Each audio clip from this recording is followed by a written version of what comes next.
Hallo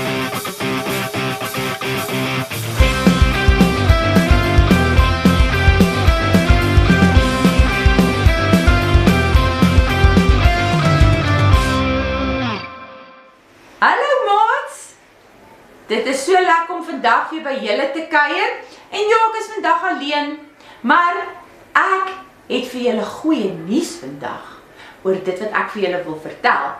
Nou kan julle onthou, ons is besig met God se wapenrusting. Ek wonder wie van julle kan nog onthou wat dit is. Kom ons kyk 'n bietjie. Onthou julle ons het gedoen die skild van geloof, nee? En wat sit jy op jou kop? Die helm van verlossing, sodat ons gedagtes kan beskerm. En ons het die gordel wat om jou lyf kom van waarheid. Want God wil nie hê ons moet in leuns lewe nie, nee? Ons moenie jok nie. Dan het ons die voete van bereidwilligheid om die evangelie te gaan verkondig. En baie belangrik, ons het die swaard van die gees. Nou kan julle onthou wat is daai swaard?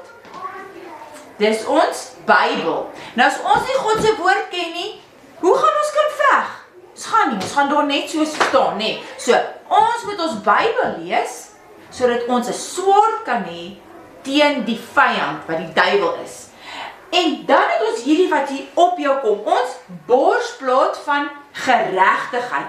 Dit beteken, ons hart word beskerm deur Jesus, wat ons saak reggemaak het met God. Hoe lekker is dit nie net, dat ons vir Jesus het wat vir ons veg nie, en dat ons hierdie wapenrusting het, wat ons kan aantrek.